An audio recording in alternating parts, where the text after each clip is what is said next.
Hello, hello, hello, and welcome to the Eyes of Life show. I am your host, Yolo Schubert, and I have a terrific show for you today.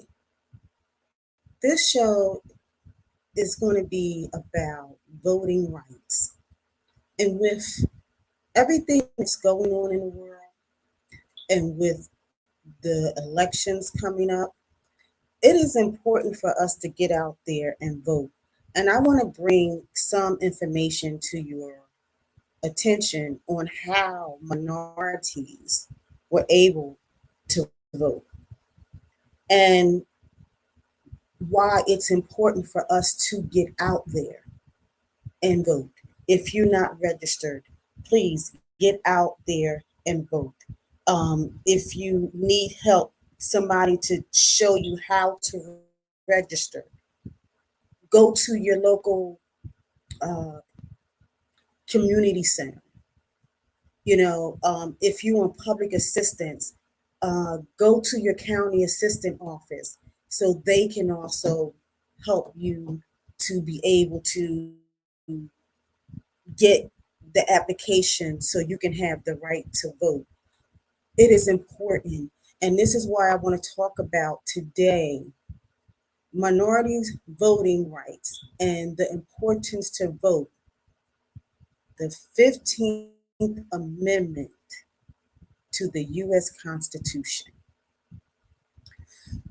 And this is what I'm going to read to y'all the information that I researched and I found, and is what's telling me that we have to continue to fight for what our ancestors went through, for what our loved ones went through to get these rights.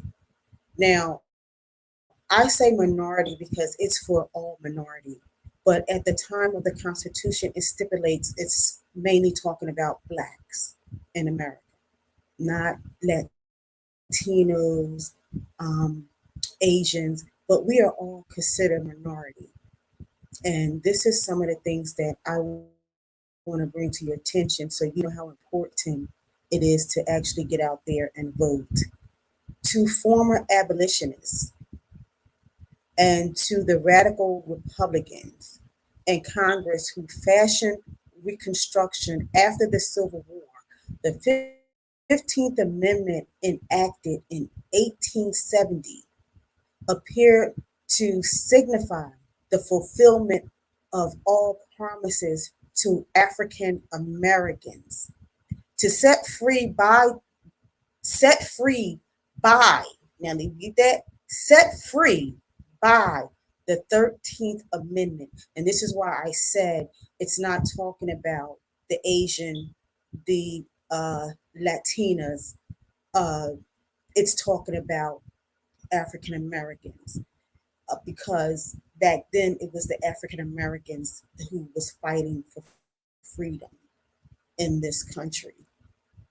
Um, Set free by the 13th Amendment with citizenship granted by the 14th Amendment, black males were given the right to vote by the 15th Amendment. In retrospect, it can be seen that the 15th Amendment was the reality, only another step in the struggle for equality that would continue for more than a century before African Americans could begin to participate fully in American public and civic life. So let me break that down to you a little bit here. We were giving the right to vote, okay? But even in the process of giving the right to vote and the 13th Amendment being in place, we still was given a hard time to even vote. We were not able to get out there and go to a voting booth and place our ballots. So what would happen to the black men back then when they went out to cast their ballots? A lot of time when they went down, they were seen. And believe me, there were white folks in these offices. There wasn't no black folks in these offices. And a lot of times when someone would go down to vote, the wives or the men, the husbands of these people who didn't want this to be in effect, they will cause tragedy amongst the families or cause tragedy to that person who actually went down to cast a ballot or to get a registration to vote and to pay to even vote. Some of the things that they went through to even be tested to make sure they had the mentality to vote. And when I look back at a lot of things, they had no right to test us when half of them couldn't really spell themselves. If you look at a lot of these census records, a lot of these people couldn't even spell their names correctly. But yet and still, they wanted to question our thought in our educational process that they kept us from. So, yes, we went through a lot, even though we had this right. You may even find somewhere, if you're doing research, that your ancestors went out and applied for registration to vote. But did they get that right to vote? Did they actually get to cast their vote? Did they actually get the right to do that? That is the $1 million question, especially during the Jim Crow era, the Reconstruction of the South. Those people did not want us to actually vote. They liked the way things were before the Civil War. They wanted to keep us illiterate, in poverty, and relying on them, that they had our best interests. So, yes, everything that I look at that our ancestors went through so we can have the rights that we have today is of importance, and it's important that we get out there and we continue to vote, not say, oh, what's the point? They're not going to do, everybody lies anyway. All they do in Congress, all they do in the Senate, all they do in the White House is lie. If you don't get out there and start voting and read what you're voting for, don't be quick to rush yourself out there voting booth. Just get out there and do it. Get out there and vote. Voting the 15th Amendment, Section 1 and 2, that came about in 1869 and 1870. Okay? This was passed by Congress February 26, 1869, and ratified February 3rd, 1870. The 15th Amendment granted African American men the right to vote. The right of citizens of the United States to vote shall not be denied or abridged by the United States or by any state on the account of race, color, or previous conditions of servitude. The Congress shall have the power to enforce this article by the appropriate legislation. So let me just just talk about this here for a minute. Reiterate. So where they say that, the African American man should not be denied by his race, color, or previous condition of servitude. So when they talk about that previous condition of servitude, That's talking about those that were enslaved. Race is just what it is, the color of your skin. Okay? That's what they say when they say race and color. Race is the color of your skin. Okay, that's what that is. Race is simply just the color of your skin, no matter what.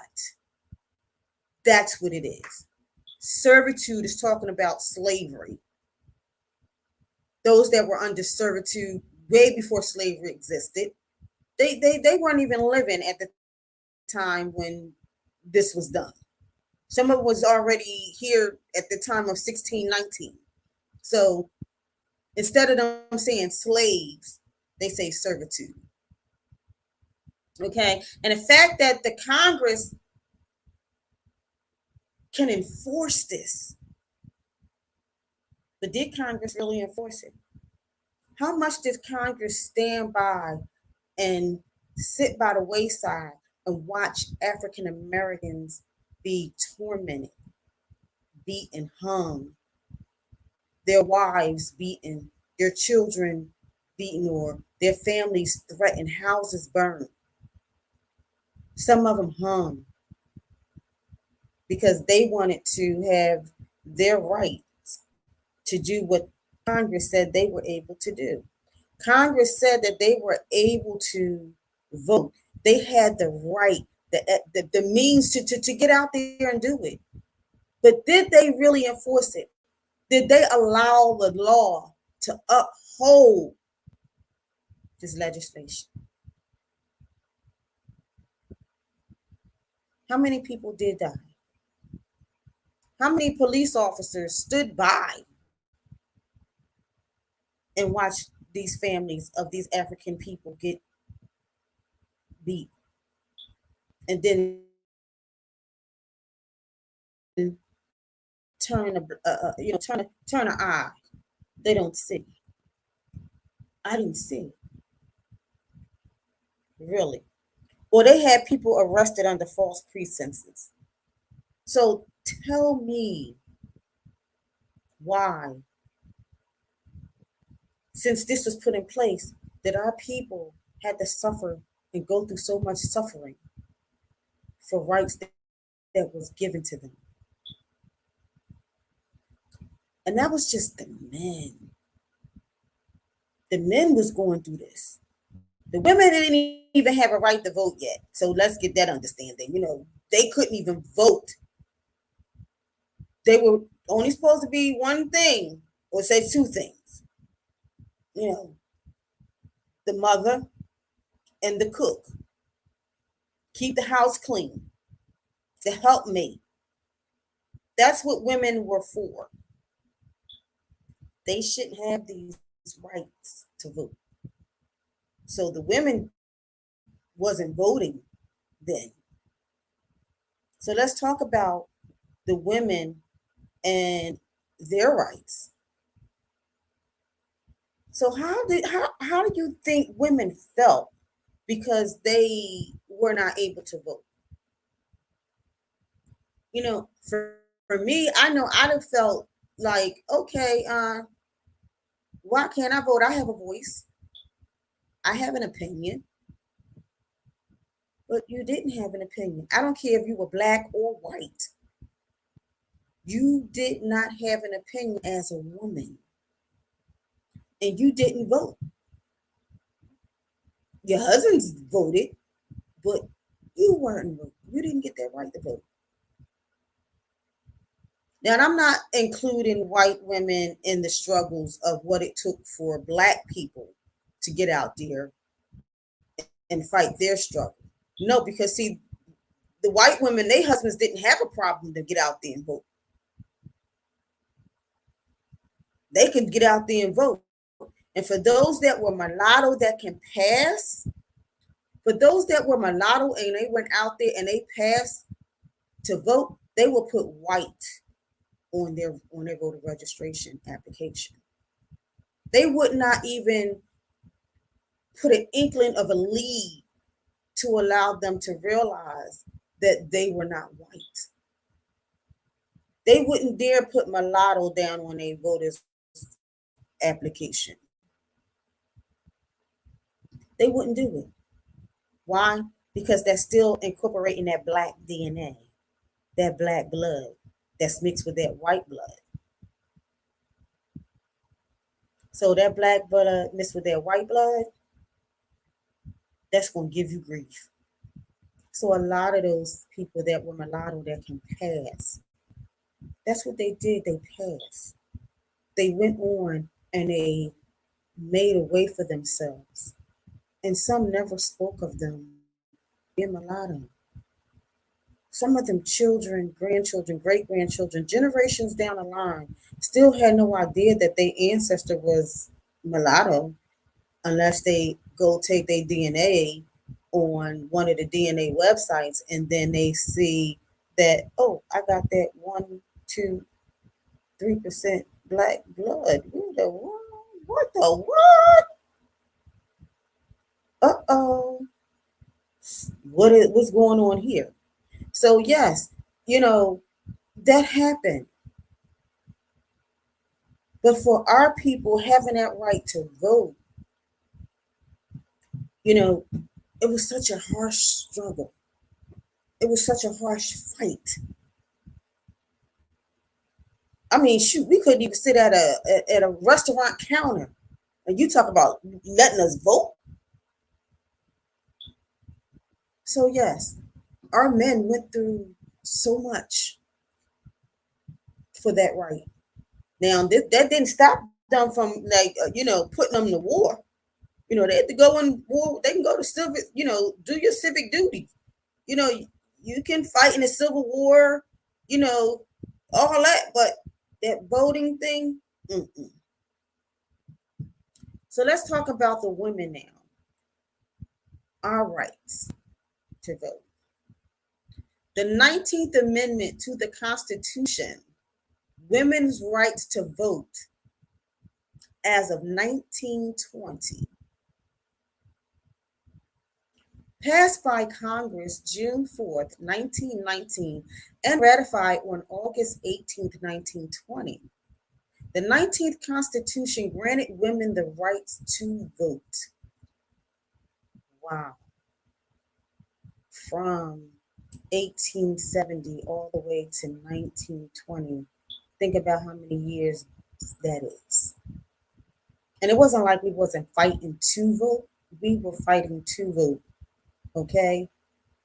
Beginning in 1800s, women organized, petitioned, and picketed to have the right to vote. It took them decades before getting, wow, decades before they would get the right, their purpose accomplished to vote. Around 1878, the amendment was first introduced to Congress. On August 18th, 1920, it was ratified, granting voting rights for women who worked tirelessly and strategized to achieve their goal. Wow. From 1878, to 1920. They said, I mean, that they act like that's like 2, 3 years. It was more than that. Wow, it took that long for them to realize that, hey, we exist here. We have that same right as our spouses, as our men. And this was for all women, black and white.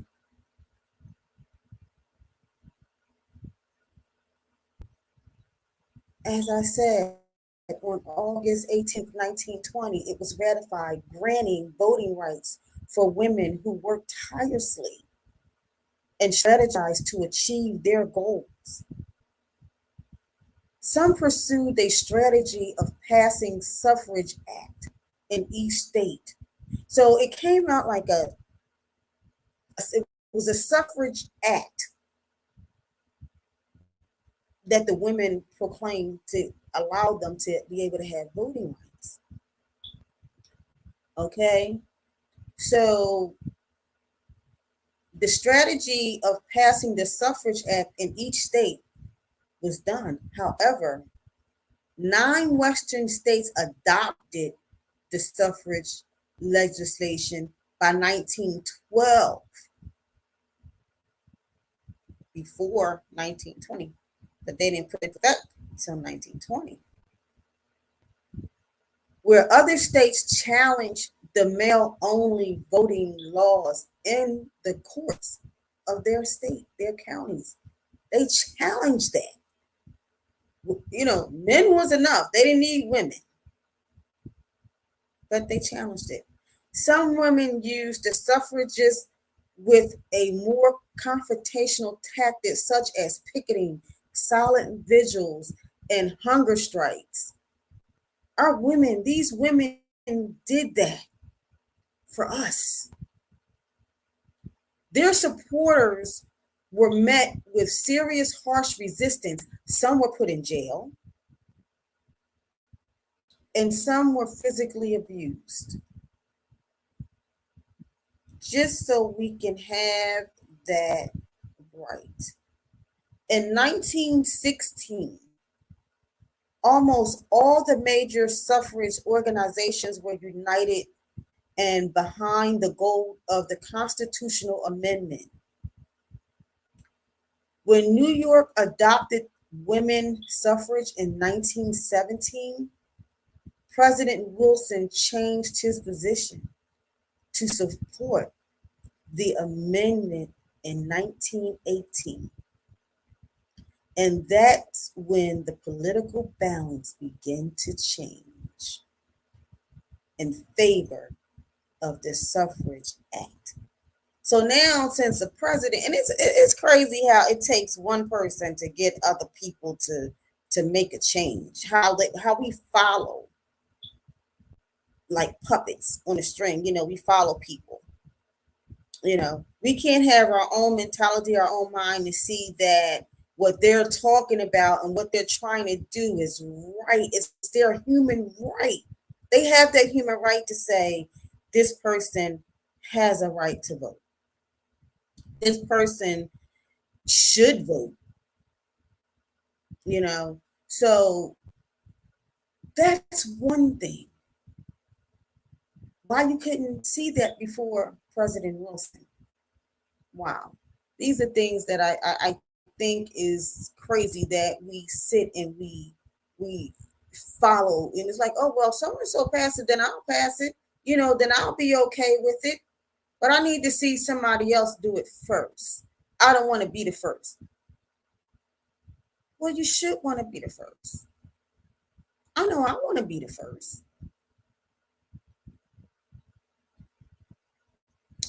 On May 21st, 1919, the House of Representatives passed the amendment, and 2 weeks later, the Senate followed.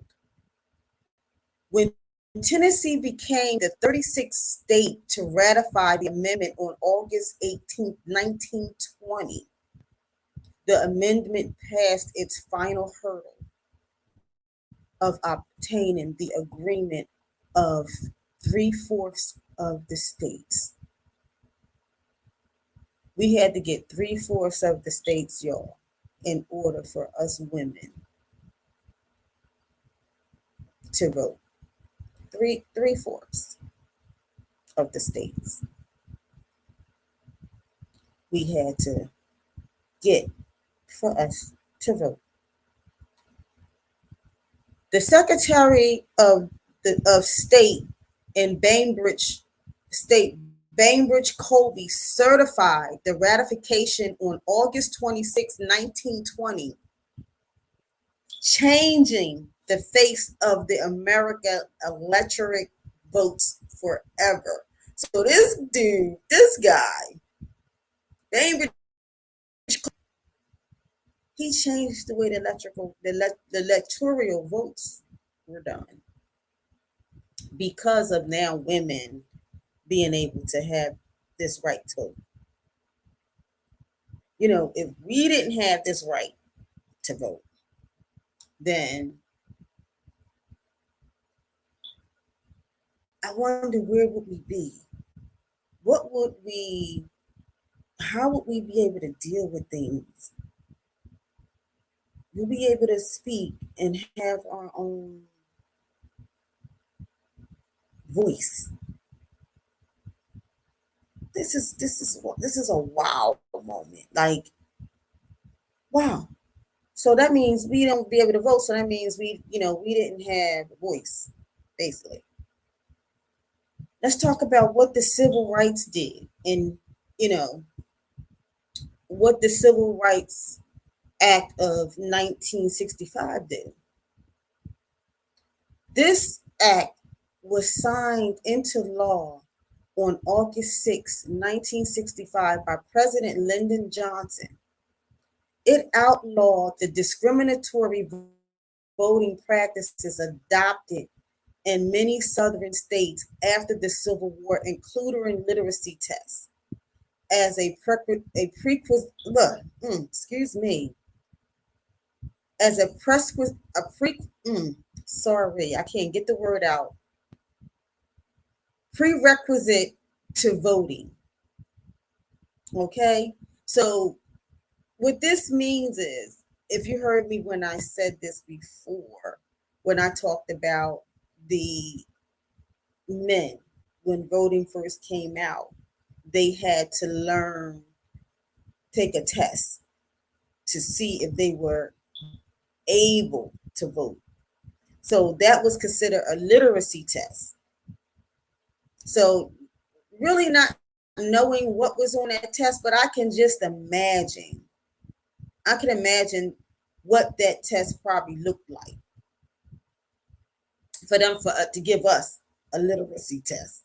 Like, seriously, come on. Some of them should have taken a literacy test. Let me just say that. They should have gotten up there and said, okay, well, everybody takes a literacy test, not just black people. Everybody has to take it. But even still, during that time, I believe all the whites would have passed and all the blacks would have failed.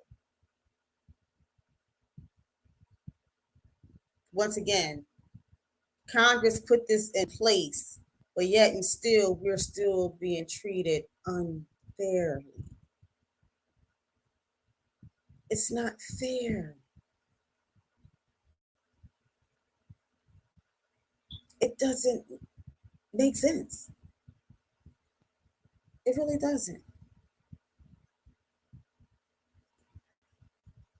How would you feel in this day and time if someone say, okay, well, that there still has to be a vote for blacks to or minorities to be able to vote? I mean, I think I just would be livid or out of my mind, crazy, because you're telling me that this here doesn't solidify the rights for us to vote forever. Why?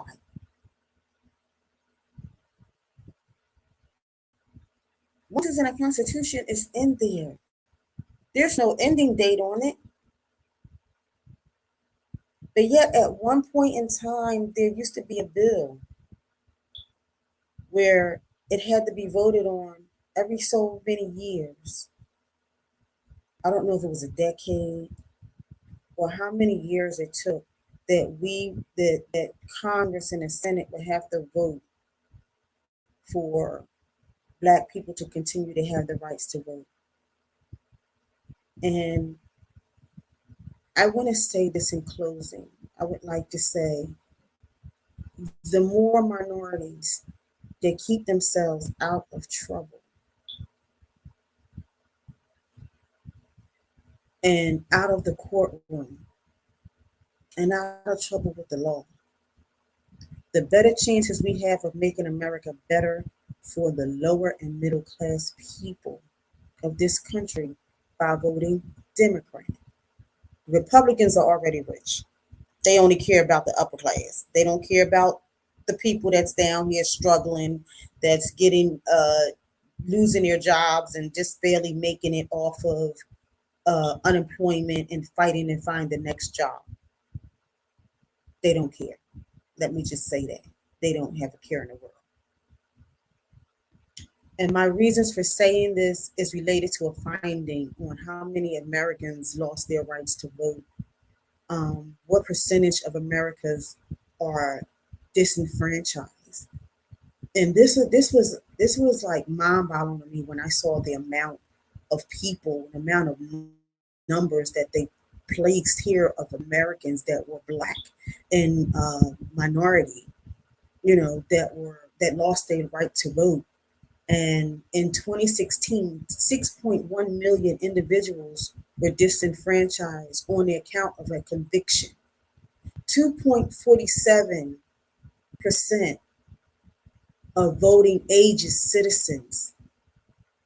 So 2.47% were of age to be able to vote.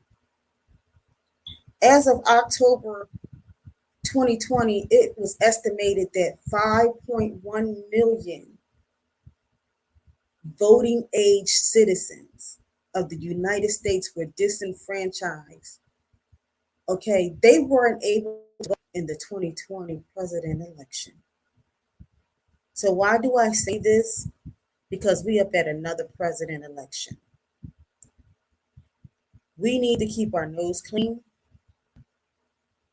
We need to keep ourselves out of trouble because they're looking to put us in jail on any federal charge that will prevent us from keeping our voting rights.